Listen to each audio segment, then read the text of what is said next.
We're starting a new series this week, really original title, I know. It's Time for Christmas, like, duh, right? But sometimes those words create panic for some of you. I don't know if, you just woke up, this morning and realized you hadn't done any Christmas shopping. It's already December 1st, and Thanksgiving's so late, it already feels like, this pressure begins to build, that some things need to be done, and they aren't done, and it's going to be hectic between now and then. And so sometimes the magic of Christmas is destroyed by the panic and busyness of Christmas. You know what I mean? Is that true for any of you? I mean, you know the song, The 12 Days of Christmas. How many of you have heard the song, The 12 Days After Christmas? Anyone? You can look it up. It's a real song. I didn't make that up. Here's one of the lines. It goes like this. The first day after Christmas, my true love and I had a fight, and so I chopped down that pear tree and burned it just for spite. Then with a single cartridge, I shot that blasted partridge. So maybe you're already feeling that way about Christmas. I don't know. But the goal of this series is a better December than you've ever had before, because it can be a better December, because the true news about Christmas is the good news about what God has done. And this is different than any other season. So why not make it the best season? So this month we're going to talk about some choices we can make to enjoy this December like never before. Now, beginning with the choice really of the title of this message, it's time to share the good news. Now look what happened in the first Christmas, Luke chapter 2. But the angel said to them, the shepherds that were out in the field, do not be afraid. I bring you good news of great joy that will be for all people.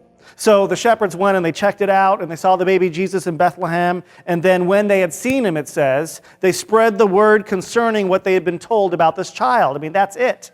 That's what the good news is all about. Someone told them, they went and checked it out, then they told someone else. That's what Christmas is all about. And most people, when they have good news in their life, they want to share it. So why don't we share the good news more? What gets in the way, and how do we get that out of the way? So we're going to talk about 4 things we can do. The first thing, if I want to share the good news, I must enjoy it myself. I must enjoy it myself. I'm not going to share the good news unless I enjoy it myself. I mean, look back at what the angel said to the shepherds on the first Christmas. I bring you good news of what? Great joy. So here's the question. How does good news become great joy? I mean, good news becomes great joy when it becomes personal, doesn't it? When it becomes something that's happening in my life. I mean, if I read in the newspaper about somebody who received an unexpected $20,000 check in the mail, I mean, that's, great news for them, right?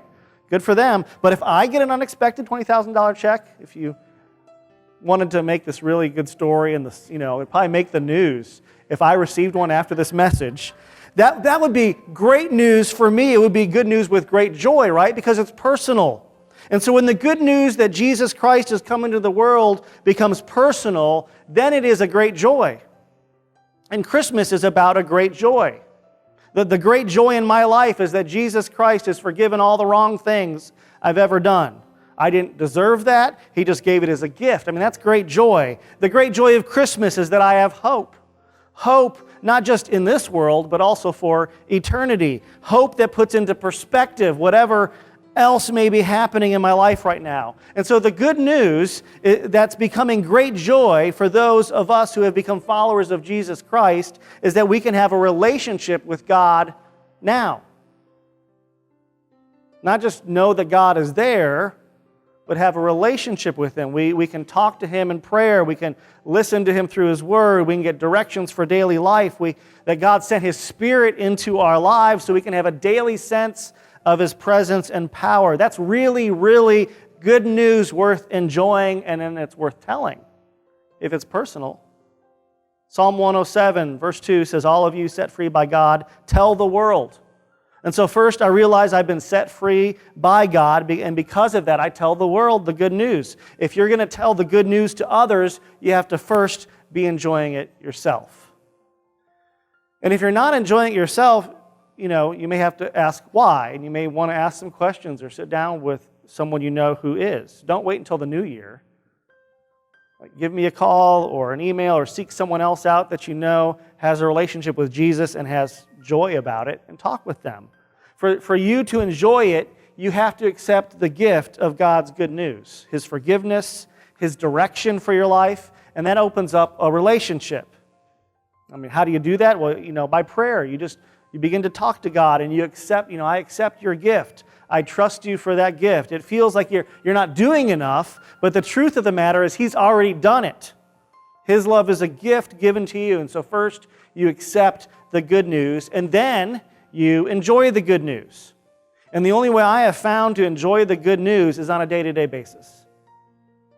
I accept it once, but then I have to make a choice to enjoy it every day.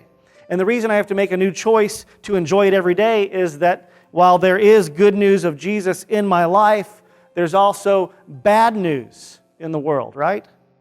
Anybody have bad news in your life? We've all got some bad news. We've got good news and bad news every day of our lives, and so we have to choose which one am I going to focus on? Am I going to focus on the good news, or am I going to focus on, the bad news? It's a daily choice. I'm very aware that some of you are facing bad news this Christmas.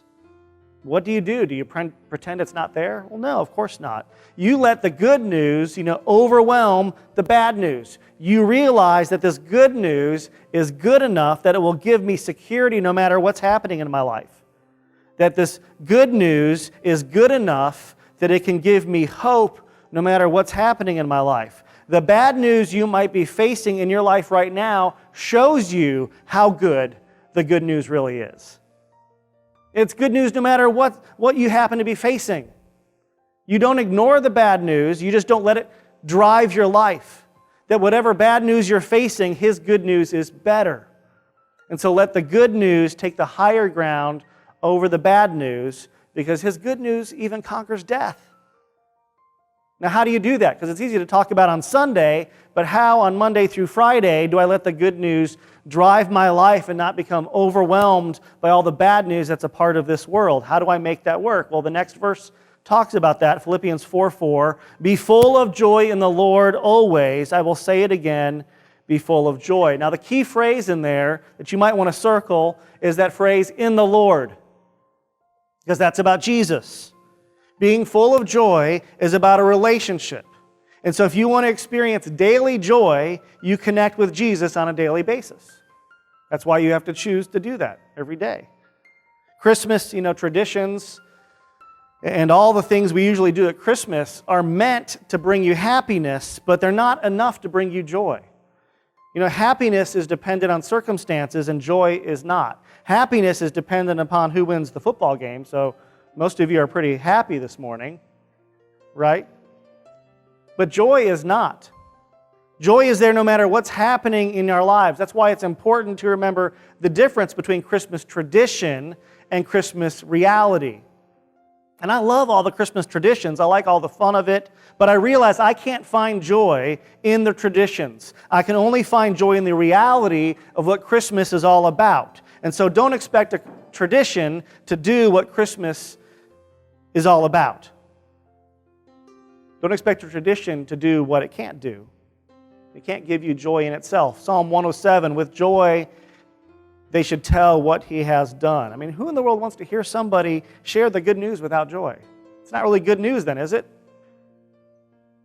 I want somebody with joy in their life, that with joy you share what He's done because you're experiencing the joy yourself. And so you share it with joy because it's God's good news for you.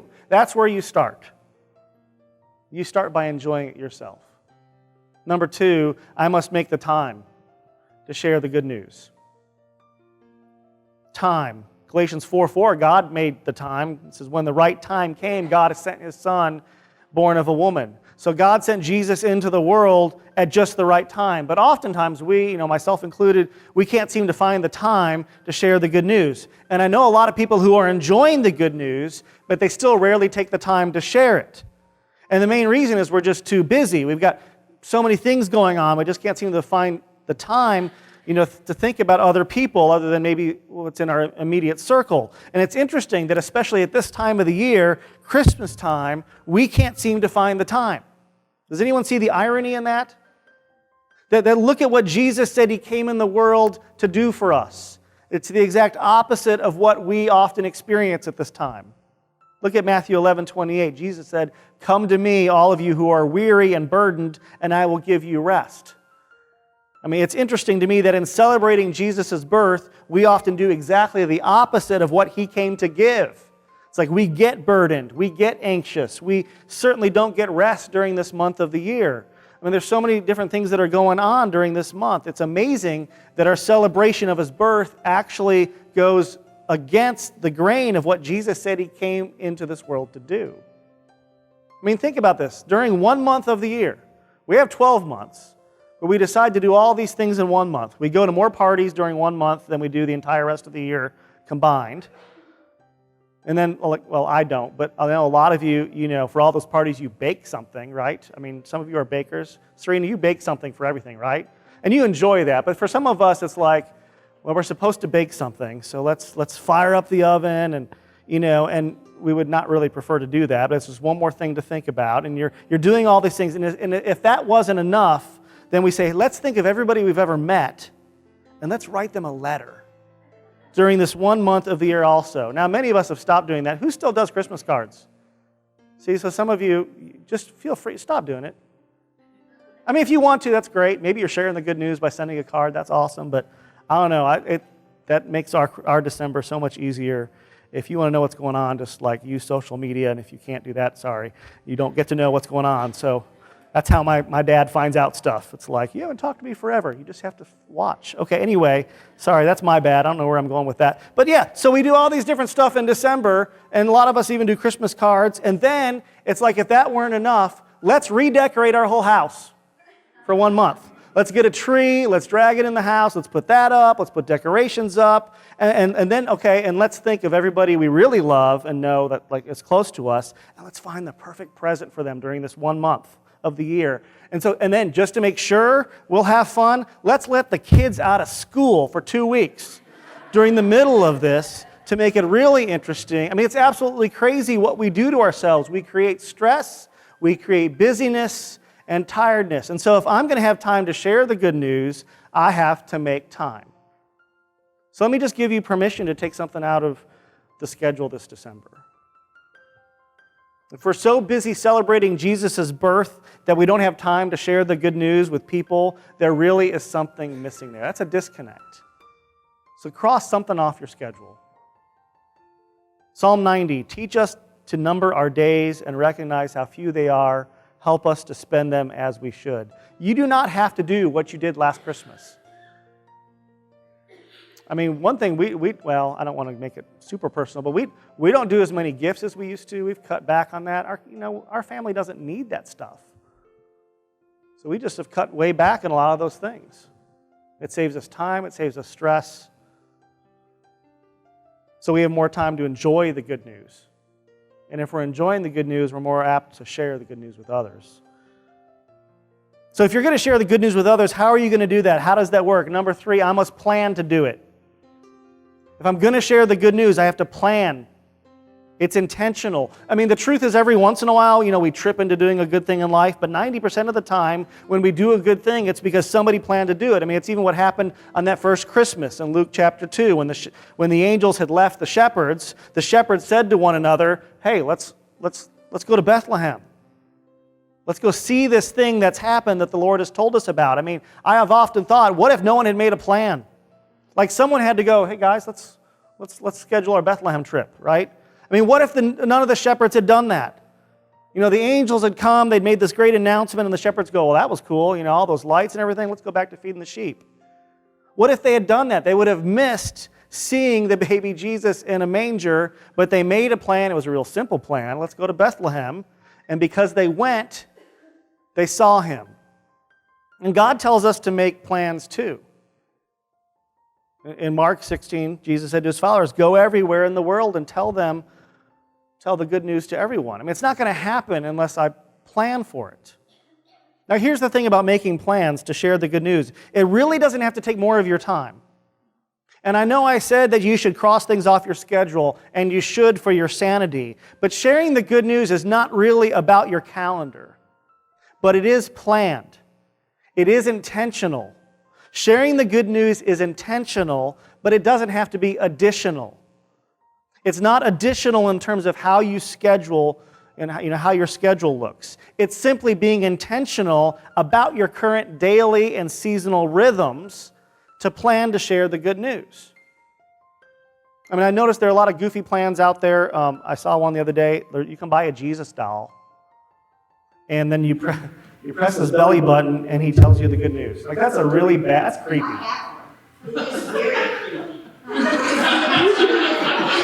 Oh, it was given to you as a gift. Okay.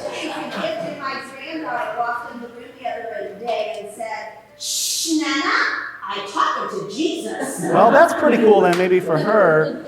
But I don't know, I think it's creepy. And if I hear anyone coming to the Lord from the baby talking Jesus thing, then I will change my mind. But Hey, lean back your desk.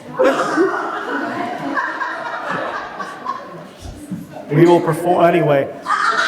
What the world isn't looking for goofy though. The world is looking for somebody who's real. So you may be a little nervous. You don't want to be pushy. You're a little tentative because you may not, I mean, who knows all the answers, right? But you really know that Jesus has made a difference in your life. Those are the kinds of people that when they share the good news, people want to listen. So how should we plan to share the good news this Christmas? Let me just give you some ideas. I could have given you 20. I just came up with 6. We can't do all of them, but maybe you might circle a couple this year and maybe do some different ones next year. But number one, you have to do this one. You have to start with prayer. You have to start with prayer. Pray for your friends and your family and coworkers and your teammates. Make a list of people that you think need to experience good news in their life. It might be one person, it might be 10 people, but make a list and take the time to talk to God about them because God can do a lot more with that list than you can. God can bring about other people for them to encounter besides you. Number 2, read. Read to your kids, your grandkids, or whatever children you can find. I mean, make sure you have permission to talk to them. Make sure you take the time to tell your kids the good news this Christmas. I mean, you can read the Christmas story, you can read other stories about Jesus.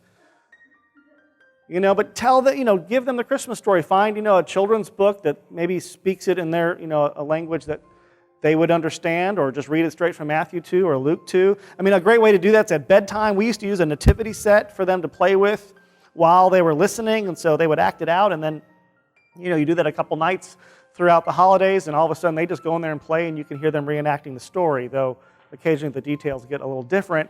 And I would tell you, you probably want to buy like a set almost every year because we lost, a couple years ago we found like an extra shepherd in the cupboard and there's an angel under the couch. That happens. It's no big deal because we want them to interact with the characters from the Bible. But just read the Christmas story and remind each other of the truth of how good the good news really is. And I really can't stress how important number 2 is because I wasn't raised in a Christian home, but some of my earliest memories are of my grandmother telling me stories from the Bible, and I distinctly remember playing with a nativity set while she told me the Christmas story. So you don't know what kind of seeds you're planting for the future. Number 3, serve someone. Serve someone. Jesus tells us that he did not come to be served, but to serve, and so what better way to celebrate Christmas than to serve someone? And while it certainly doesn't look like snow today, we will have some this winter, and so there are a lot of people who simply can't shovel their own driveways because of health or something else, and so shovel it for them. Offer to drive them to the store or pick things up for them. If it stays warm, they may need their leaves raked. I know some single moms who simply can't get things around their house because of their own time issues. And so offer to fix something. Of course, to do any of those things, you have to be looking for needs to meet. So you have to plan. It's intentional. What am I hearing around me? And isn't that what Jesus did? That the best way to share the good news is by being good news. Sharing the good news should always be done in word and in deed. It's a show and tell action. Too often Christians have only told and not showed. So let me suggest that you start in the opposite way. That before you ever tell someone the gospel, make sure that you show them the gospel through your life, through service or listening or whatever. Number 4, give hope to someone. Find someone who's hurting and tell them the good news of Christmas. That Jesus was born into this world to let hurting people know that there's hope. That one of the things that bothers me about Christmas is that during this time of the year that Jesus came to say, I give you hope, some people feel the most hopeless.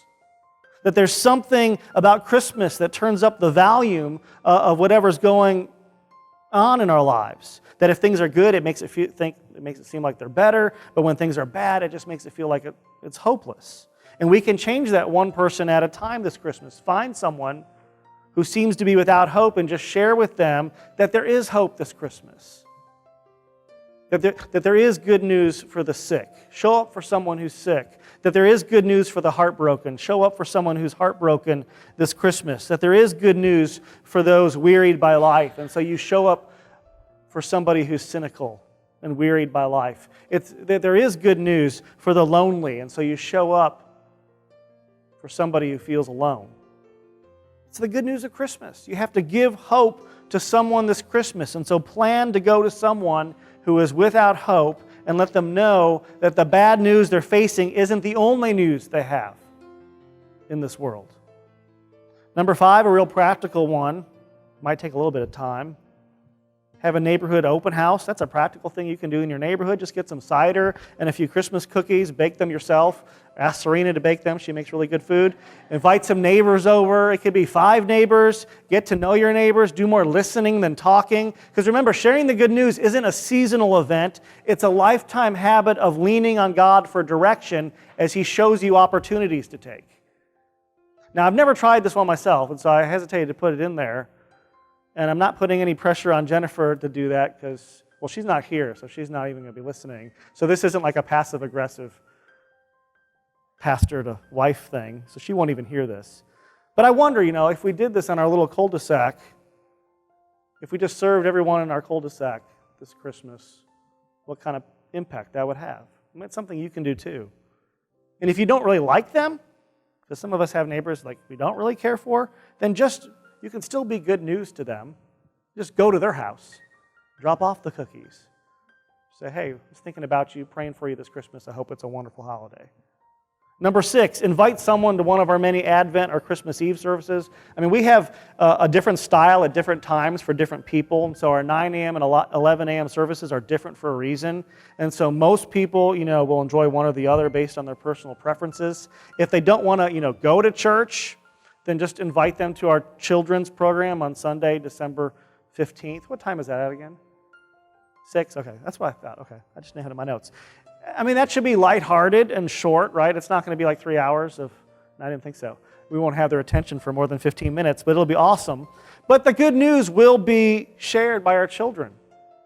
And if they don't want to hear like a preacher, then invite them to our chancel choir cantata on December 22nd at 9 a.m., where the choir will share the message through song. And of course, we'll have candlelight services on Christmas Eve at 7 and 11 p.m. So don't come alone. Invite someone to come with you. Now, those are just 6 ideas. You could probably come up with 6 more. You don't have to use these 6, but, use number 1 for sure. But other than that, feel free to come up with your own ideas. The point is that you have to plan. You have to plan to do something to share the good news this Christmas. So be intentional. Don't just hope that, you'll trip across something, because we usually don't. Now, there's one more thing if I'm going to share the good news. Number 4, I must trust God. I must trust God. You trust God because it's His good news. He's the one who brought this good news into the world. And let's admit it, sometimes it can get frustrating sharing the good news. We try to share the good news with someone else, they don't really want to hear it, or it feels uncomfortable, it gets a little frustrating, and you sort of want to give up. And let me just remind you, when somebody first shared the good news with you, you didn't understand it or accept it immediately. It took a while to sink in. That's just the way it is with good news. So don't get frustrated and give up. Just trust God. Romans 8:25 says, if we must keep trusting God for something that hasn't happened yet, it teaches us to wait patiently and confidently. So don't give up. Wait patiently and confidently. Keep trusting and keep sharing. Remember, our part and God's part when it comes to this message of the good news. Our part is to show and tell others. That's our part. And notice I said show and tell and not show and sell, because God didn't ask us to be salesmen. He just tells us to share. We're just satisfied customers. Just tell what God has done in your life. And God's part is to change lives. We don't change lives, only God can change lives. So let me just invite you to pray this morning. If you've never accepted the gift of God's good news, the gift of forgiveness, of new life, of a relationship with Him, you can tell Jesus right now, I want to accept that gift. What better way to celebrate Jesus' birth at the start of this month than to accept that gift? And then pray for someone to hear. Pray for someone to hear how good Jesus' love really is. You might have somebody in mind right now. Pray for them. Lord, I pray for each of us. I pray that this month we would enjoy the good news like we never have before.